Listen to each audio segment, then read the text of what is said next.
Trump পুতিনের Alaska বৈঠক থেকে আসেনি কোনো যুদ্ধবিরতির ঘোষণা, নেই কোনো চুক্তি। আসলে এই বৈঠকের ফলাফলে বড় কোনো চমকও নেই। ইউক্রেন যুদ্ধ নিয়ে ফলপ্রসূ আলোচনার কথা বলেছেন দুই নেতা, কিন্তু সমঝোতা অধরা। পুতিন চান সংঘাতের মূল কারণ দূর করতে, জানিয়েছেন পরের বার বৈঠক হবে মস্কোতে। আলাস্কার এলমেনডর্ফ রিচার্ডসন ঘাঁটিতে বৈঠক করেন ট্রাম্প ও পুতিন। ৩ ঘন্টার আলোচনা হয়। ইউক্রেন যুদ্ধ থামানোর লক্ষ্য ছিল, কিন্তু যুদ্ধবিরতির ঘোষণা আসেনি। ট্রাম্পের চুক্তির কারিগর ভাবমূর্তিতে এই বৈঠক বড় এক আঘাত।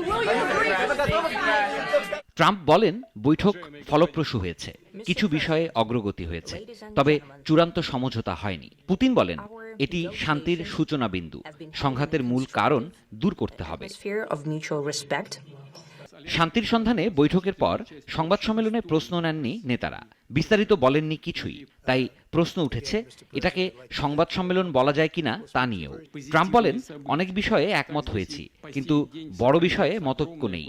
কোথায় ঐক্য আর কোথায় অনৈক্য তাও জানাননি কেউ। ইউক্রেনের প্রেসিডেন্ট জেলেনস্কি বৈঠকে ছিলেন না। তিনি যুদ্ধবিরতির আশা করেছিলেন, কিন্তু রাশিয়া আলোচনার সময়ও হামলা চালায়। পুতিনের বিরুদ্ধে আইসিসির গ্রেপ্তারি পরোয়ানা রয়েছে, তবু তিনি আলাস্কায় যান। যুক্তরাষ্ট্র আইসিসির সদস্য নয়, তাই পুতিনকে গ্রেপ্তার করা হয়নি।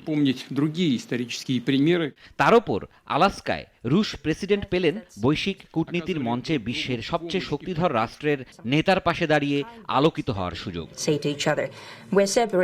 আর ট্রাম্প চেয়েছিলেন শান্তিদূত হিসেবে প্রতিষ্ঠিত হতে। নোবেল শান্তি পুরস্কারের আশা ছিল, কিন্তু ফলাফল হতাশাজনক। পুতিন বলেন রাশিয়ার স্বার্থ রক্ষা করা হবে। আলাস্কা থেকে ট্রাম্প ফিরছেন না শান্তিদূত হয়ে, না চুক্তি করে। ইউক্রেন যুদ্ধ থামেনি। ট্রাম্প আবার পুতিনের সঙ্গে বৈঠক করবেন। জেলেনস্কিকে নিয়ে ত্রিপক্ষীয় আলোচনার আশা। শান্তির পথ এখনও অস্পষ্ট। সিরাজুম মনির শুভ, নাগরিক।